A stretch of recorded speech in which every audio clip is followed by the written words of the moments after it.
So I was watching a bunch of bloggers over the break, people who, record their lives on YouTube, that kind of stuff. And one of the things that I noticed was that some of my favorite book vloggers were not just setting a numerical goal. A lot of us in the bookish world, we are on an app called Goodreads, and every year Goodreads will help you track how many books you're reading or how many pages you're reading, things like that, using the app.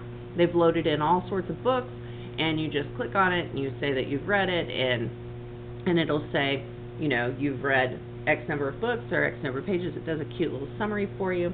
And so my Goodreads goal for this year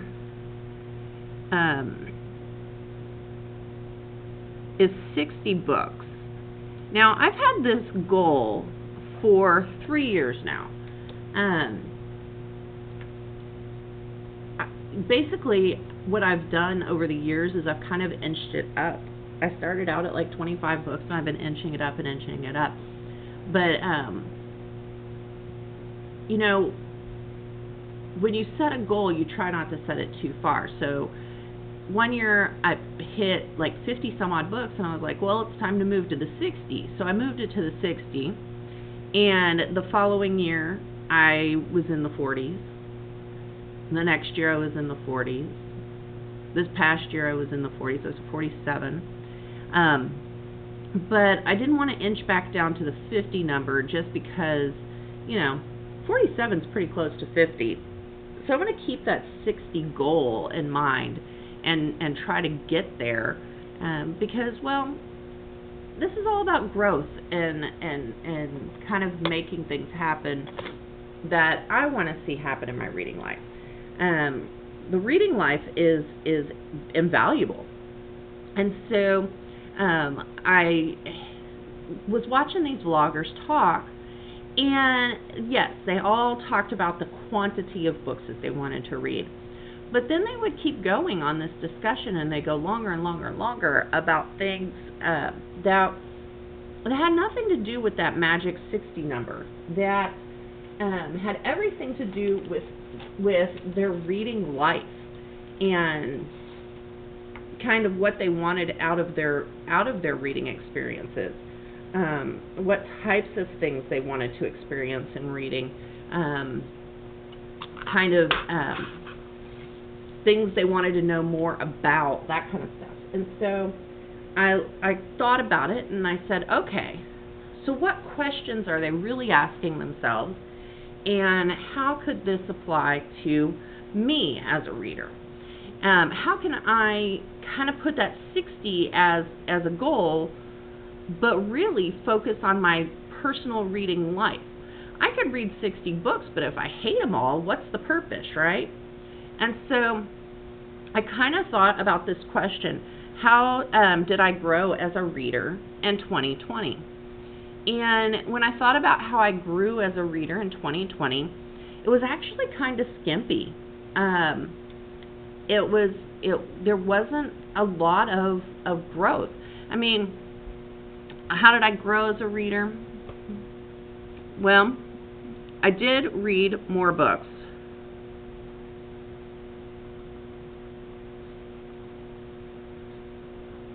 Than 2019, right? I built a community. I have a large group of friends now that I read with, or not read with, but talk with about books. We talk a lot about books.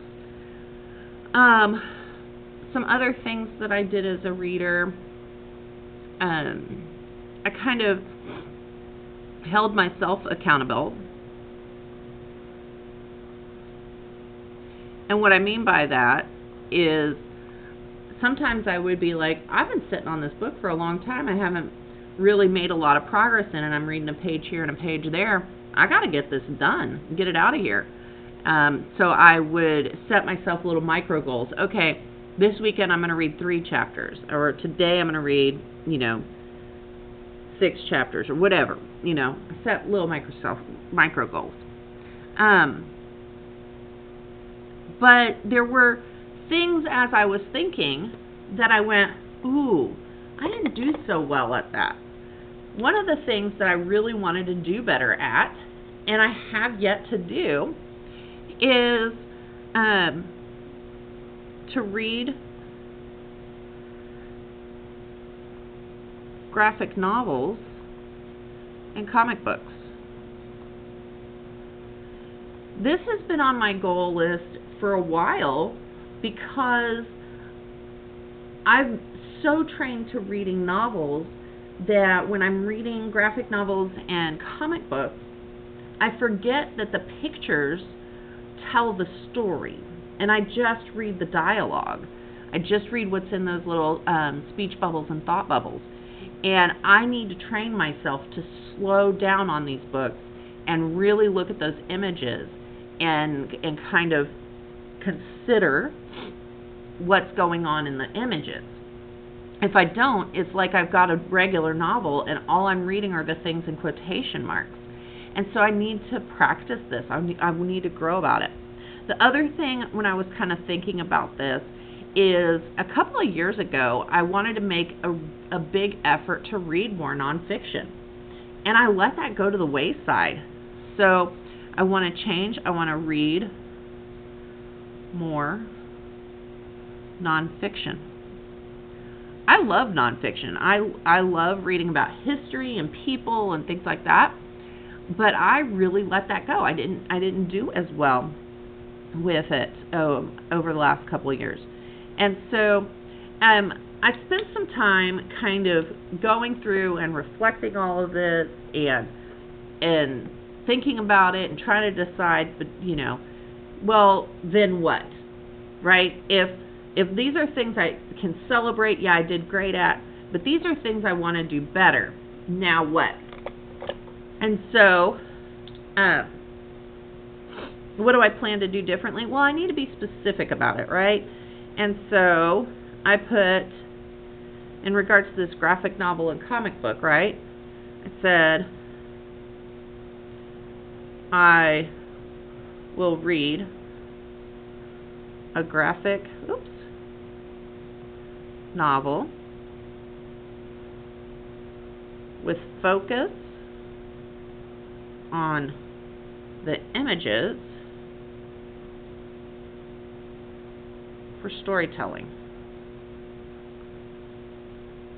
Okay. I can do that with one, and I bet you if I do one, I might do more. And then under read more nonfiction, I want to identify a topic I'm interested in and read a non-fiction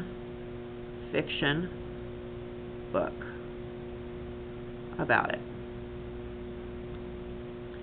I've also kind of thought about, that's all good, but how about for every 3 fiction books,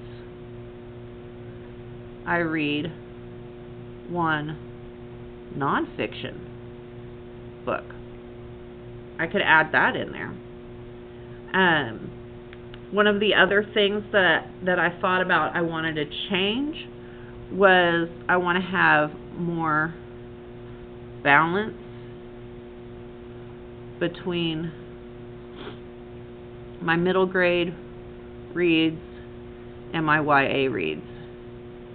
I've been gravitating more and more towards the YA reads, not so much the middle grade reads, and so then I would put for every YA read, I will read a middle grade book. So just giving myself the opportunity to pause, think about it, think about these questions, kind of journal about it. I was able to kind of come up with more specific reading goals than just 60 books.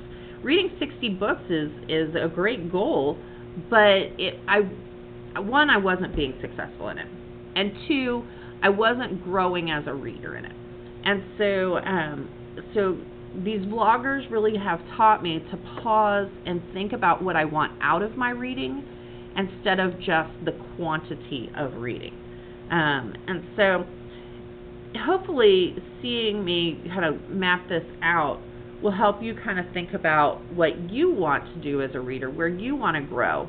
It's more than just a quantity of books. It's about our reading lives and growing our reading lives.